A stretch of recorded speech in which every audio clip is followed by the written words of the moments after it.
গায়েবী সাহায্য পেতে মাত্র 2 রাত একটি আমল করুন। অনেক সময় আমরা কঠিন বিপদে পড়ে যাই, একেবারে অসহায় অবস্থায় পড়ে থাকি, অনেকে ডিপ্রেশনে পড়ে যায়, কি করবে কিছুই বুঝতে পারে না।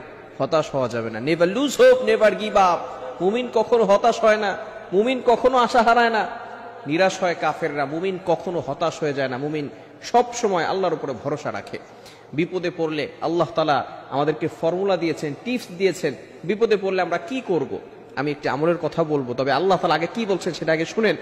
আল্লাহ পাক রব্বুল আলামিন নিজেই বলে দিয়েছেন 2 নম্বর পারার 2 নম্বর পৃষ্ঠার 11 নম্বর লাইন সূরা বাকারার 153 নম্বর আয়াতে রব্বুল আলামিন বলেন, ইয়া আইয়ুহাল্লাযীনা আমানুস্তাঈনু বিস-সাবরি ওয়াস-সালাহ।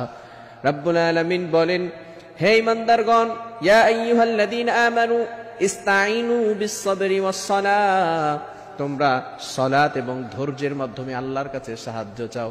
আমরা বিপদে পড়লেই হতাশ হয়ে যাই, এমপি মন্ত্রী মিনিস্টারের কাছে দৌড়াদৌড়ি করি। অনেক যদি আত্মীয় স্বজন থাকে যারা ধনী আছে তাদের কাছে যাই, আল্লাহর কাছে সহজে চাইতে চাই না।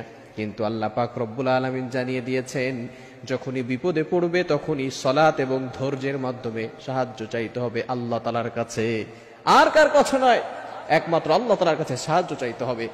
আমি একটা আমলের কথা বলবো। রাসূলুল্লাহ সাল্লাল্লাহু আলাইহি ওয়াসাল্লাম আমাদেরকে আমলের কথা শিক্ষা দিয়েছেন, সাহাবায়ে কেরামদেরকে শিক্ষা দিয়েছেন। অনেক সময় সাহাবায়ে কেরাম নবীজির কাছে যেতেন, বলতেন, ইয়া রাসূলুল্লাহ, ইয়া হাবিবাল্লাহ, কিছু আমল আমাদেরকে শিক্ষা দেন, যে আমলের মাধ্যমে আমাদের ঋণ দূর হয়ে যাবে, আমরা হালাল ভাবে ধনী হতে পারবো, কিছু সম্পদ আল্লাহ তাআলা আমাদেরকে দিবেন। নবীজি সাল্লাল্লাহু আলাইহি ওয়াসাল্লাম আমল শিক্ষা দিতেন। আমি যে আমলটির কথা বলবো সেটা হচ্ছে, আল্লাহুম্মা ইন্নী আসআলুকাল হুদা ওয়াত তুকা ওয়াল আফাফা ওয়াল গিনা। রাসূল সাল্লাল্লাহু আলাইহি ওয়াসাল্লাম আমাদেরকে ছোট্ট একটি দোয়া শিক্ষা দিয়েছেন। যদি এভাবে আপনি দোয়া করতে পারেন, আল্লাহ পাক রব্বুল আলামিন আপনাকে সকল বিপদ আপদ থেকে গায়েবী ভাবে সাহায্য করবেন। বিশেষ করে 2 রাত বলতে আপনি তাহাজ্জুদের সময় সালাতে দাঁড়াবেন, নামাজ পড়বেন। বিশেষ করে জুমার রাতে, যেই রাত হওয়ার পরের দিন জুমা হয়, এটাকে বলা হয় জুমার রাত, অর্থাৎ বৃহস্পতিবার রাতের বেলা, পরের দিন শুক্রবার, এই শুক্রবারের আগের রাতটাকেই বলা হয় জুমার রাত। এই রাতে আপনি 2 রাকাত নামাজ পড়বেন, কারণ এই রাতে খুবই গুরুত্বপূর্ণ একটি রাত, জুমার রাত। এই রাতে আল্লাহ তাআলা অসংখ্য অগণিত মানুষের গুনাহ খাতাগুলো ক্ষমা করে দিয়ে থাকেন। আর তাহাজ্জুদের সময় আল্লাহ তাআলা প্রথম আসমানে আসেন। Can you imagine that? আপনি কল্পনা করতে পারছেন? আল্লাহ তাআলা প্রথম আসমানে এসে বান্দাদেরকে ডাকতে থাকেন আর বলতে থাকেন, বান্দা কার কি লাগবে আমি আল্লাহর কাছে চাও, আমি আল্লাহ তাআলা তোমাদেরকে সব ব্যবস্থা করে দিব। আল্লাহ তাআলা নিজে বলতে থাকেন। এই সময়টা আপনি তাহাজ্জুদের সালাতে দাঁড়িয়ে যাবেন, 2 রাকাত নামাজ পড়বেন, অথবা 4 রাকাত নামাজ পড়তে পারেন, কোনো সমস্যা নাই। 4 রাকাত নামাজ পড়ে এরপরে আপনি লা হাওলা ওয়ালা কুওয়াতা ইল্লা বিল্লাহিল আলিয়্যিল আযীম পড়বেন।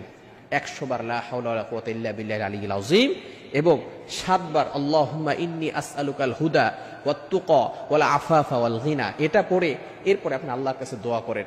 আল্লাহর কাছে বলেন, আল্লাহ, আমার অভাবে পড়ে আছি, আমার সম্পদ নাই, বিপদে পড়ে গেছি, আয় আল্লাহ বিপদ থেকে উদ্ধার করো, সম্পদের ব্যবস্থা করো, আয় আল্লাহ সঠিক পথে, হেদায়েতের পথে আমাকে পরিচালনা করো। এভাবে যদি আপনি দোয়া করতে পারেন, মাত্র 2 জুমার রাতে আপনি যদি আমলটা করতে পারেন, আল্লাহ তাআলার তরফ থেকে আপনার প্রতি সাহায্য আসবে। গায়েবী ভাবে আল্লাহ তাআলা আপনাকে সাহায্যের ব্যবস্থা করবেন।